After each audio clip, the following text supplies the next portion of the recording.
大家好，今日係2025年嘅7月9日啊！今日要講下緬甸，大家知道啦，緬甸啊打咗幾十年嘅內戰啦。喺2021年咧，昂山素基咧就被捕之後發動咗政變，咁啊結果佢個內戰咧係再次熾熱起上嚟。咁但係問題嚟啦，緬甸嘅反叛軍點解有能力可以同政府軍打幾十年仗呢？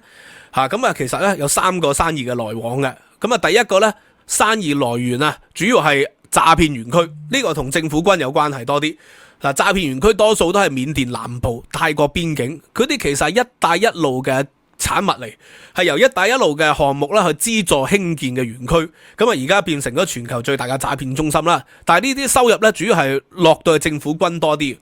咁啊反叛軍呢幾十年嚟係透過買鴉片嘅，咁賣鴉片咧，但係問題嚟咯，鴉片嘅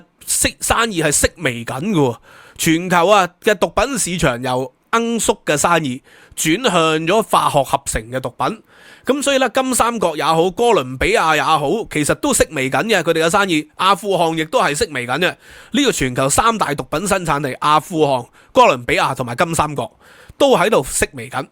咁當然啦，我之前咧亦都拍過影片，利用咗英國國會解密檔案去解釋呢個鴉片咧喺緬甸金三角咧咁猖獗，係同英國人有關係嘅。咁啊19萬人睇咗啦。咁啊當時我喺英國國會文書裏邊抄咗啲資料，就解釋英國人點樣合法地喺英國嘅政策底下喺緬甸嘅農民裏邊推廣咧種植罌粟花，咁然後咧就喺緬甸度提煉然後運上去昆明，運上去中國西南部，經雲貴地區流入中國。但係隨住呢個嘅中國咧本土種植鴉片嘅市場越嚟越龐大咧，其實呢啲東南亞嘅鴉片或者印度嘅鴉片咧，亦都係慢慢咧開始衰落嘅。咁但係咧1949年前咧，中國人就本土種植鴉片，其中嘅延安咧，共產黨控制嘅延安就係最大嘅鴉片種植場啦。其實甘肅咧由晚清時期開始已經係即係全球最大嘅鴉片生產地之一嚟噶啦。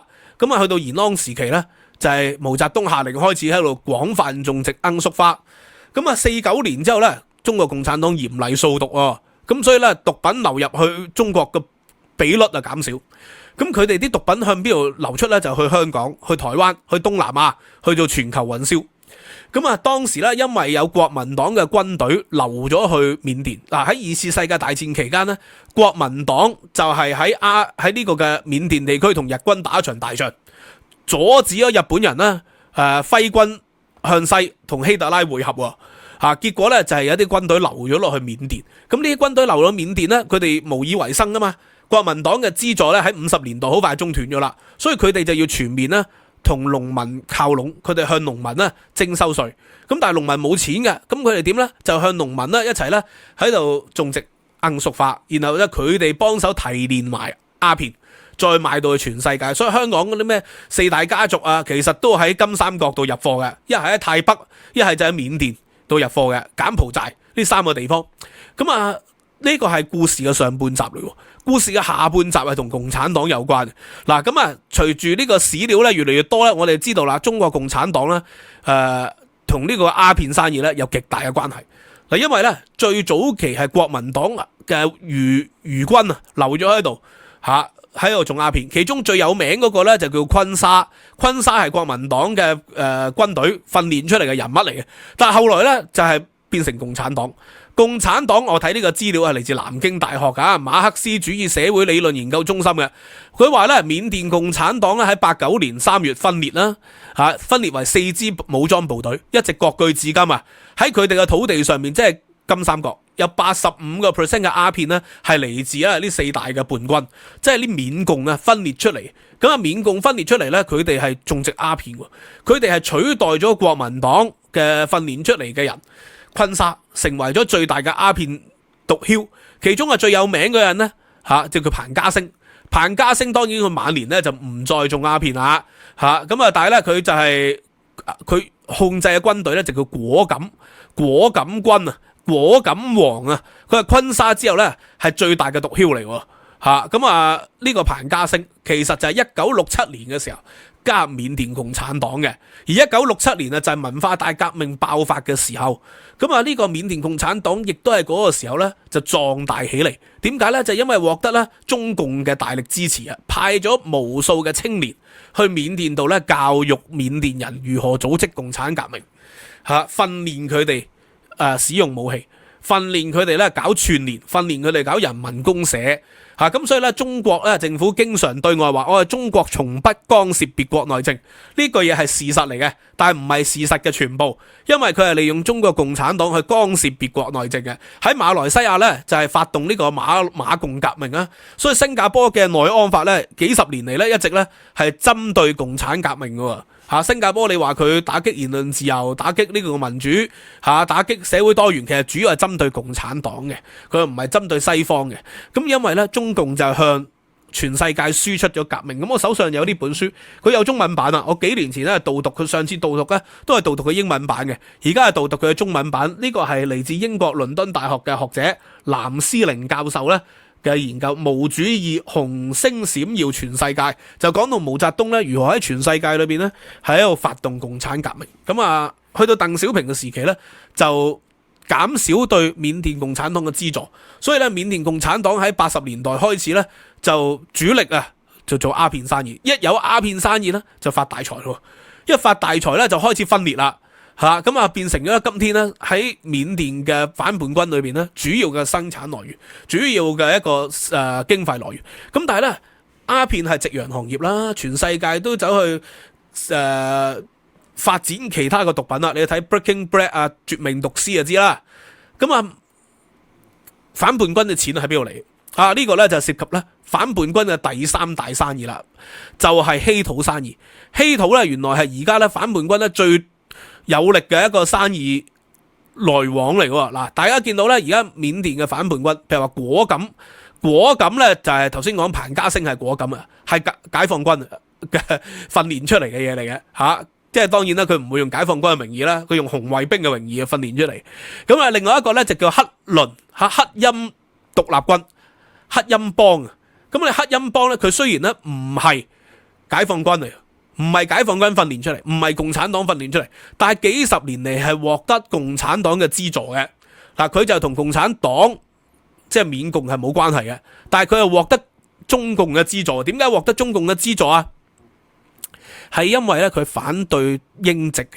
敵人嘅敵人就係我嘅朋友，佢反對英殖咧，咁所以咧中共咧就支持咗佢。咁咧佢就控制咗咧全東南亞最大嘅稀土生產，就係呢個黑陰獨立軍。嗱，下邊呢個咧就叫掸邦共和國。掸邦咧就係頭先講啦，就係獨立咗出嚟嘅，喺緬甸曾經獨立咗2-3年嘅時間。咁就係坤沙係國民黨訓練出嚟嘅，所以你見到咧國民黨訓練出嚟嗰啲咧多數都係緬甸嘅中南部，共產黨嗰啲咧基本上咧就喺緬甸嘅西部，尤其是佤邦咧大部分嘅共產黨人呢就係嚟自果敢同埋佤邦嘅。咁啊而家咧最熾熱呢幾日打緊仗嘅就係黑陰幫。黑陰幫咧佢係民族軍嚟，但係呢個黑陰幫咧其實亦都係共產黨訓練出嚟嘅一個軍隊，資助出嚟嘅軍隊。但係而家咧就反咬咗共產黨一口啊！點解咁講咧？因為睇琴日嘅新聞，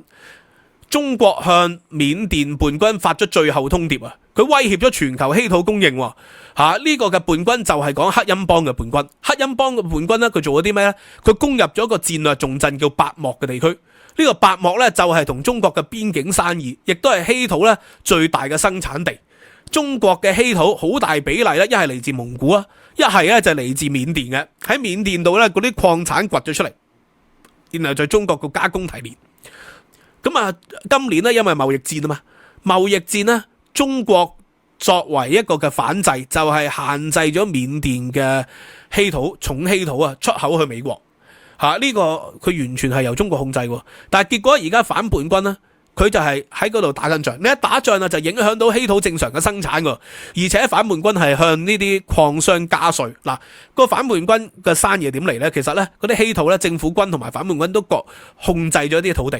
咁嗰啲土地呢，有礦場啊，礦場有礦主，礦主好大部分呢都係嚟自中國嘅，基本上全部係嚟自中國噶啦。一係中國民間，一係中國嘅國企。咁啊佢哋就間接控制咗緬甸北部嘅一啲稀土礦場。咁啊然後咧政府軍咪可以收稅啦，合法地反叛軍都可以收稅嘅，就向嗰啲礦主收保護費亦都向嗰啲礦工咧收佢哋嘅稅。咁啊就成為咗支撐呢個嘅反叛軍嘅重要戰略物資。咁啊而家咧中國就向佢哋發出最後通牒。咁啊中國唔會炸佢哋嘅因為佢哋都係中國訓練出嚟噶嘛，中共訓練出嚟噶嘛。咁佢哋可以點咧？佢哋就切斷咗個經濟來源因為佢哋嗰啲人咧生意咧好多都係同中國有關嘅。你唔係淨係稀土啊，你嘅物資啦、走私啦、槍械啦呢啲全部咧同中國可能咧個邊境控制係有關係嘅。咁所以咧佢哋可以限制咗佢，佢哋要求佢馬上撤出呢個嘅八漠地區要停止進口由呢個嘅克欽獨立軍控制出口嘅稀土。咁如果停止嘅話咧，當然對中國都傷害大啦，係咪？你唔買，可能咧美國人會直接揾佢嘅反叛軍賣咁係咪可以美國人獲得大量嘅稀土咧？咁咧佢就話咧